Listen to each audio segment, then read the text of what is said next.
Ladies and gentlemen, you are watching TokuAnimeNews. This is Project with a very quick review of the SH Figuarts Akiba Red. Picked this up a while ago. Loved the show. As soon as I heard they were making figure arts, I was all over it, so I picked up mine right away. Box art. Typical figure arts fashion. Figure at the front, promotional shots on the sides, and more shots of the figure in action or posing or whatever. It looks neat, so it's nothing new to us collectors who collect this line.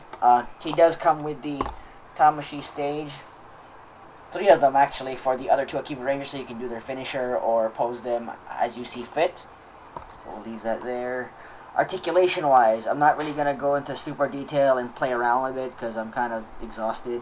So it's not the typical Super Sentai mold a la the Shinkengers or the Gokaigers. It has more of a Kamen Rider mold body style because of the shoulders. As you can clearly see, he doesn't have the weird shoulders that the Shinkengers have, where the shoulder piece is a little bit off-colored, so it's a lot lighter than the actual color.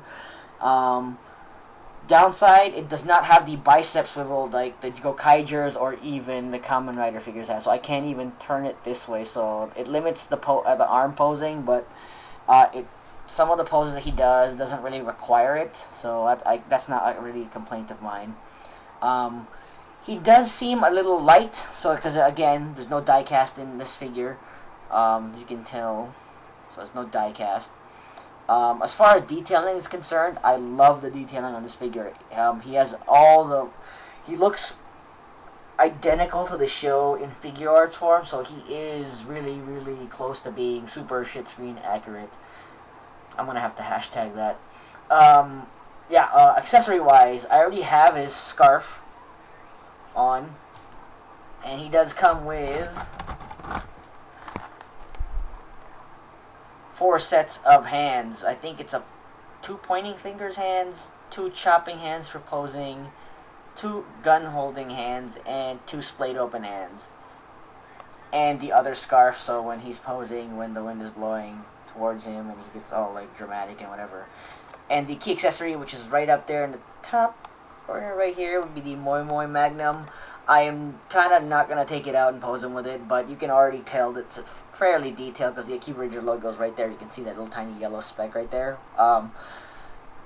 Yeah, I really would want to do a closer review of this thing, but I almost lost this thing, so I'm not really posing him with it yet until I have all the Akiba Rangers. All in all, I actually like this figure. It had a couple of missteps with regards to like how light he is and lanky he is. So he is top heavy. He does tend to fall over a bit depending on where you put him. So in my case, he's standing fine. So I can't really complain about that. Details I like. The clear see-through plastic on his chest with where the logo is pretty neat. It's a pretty awesome effect. He looks pretty dope in a black light. So yeah. If you're a fan of the show, I highly recommend picking him up. If you're not, if you can get him for a cheap price, and it does come, if they still have the promotion for the Tamashii stage, pick him up. Other than that, check out the blog, check out the podcast, subscribe to the channel, subscribe to my channel, check out the other guys from TokuAnimeNews. What else is there? I think that is it. Check out CS Toys, check out Comic Land. Check out, let's see, Dano Songs, who does the opening for my reviews. Man, there's so many things to promote and whatever, but, pick up this figure, and thanks for watching.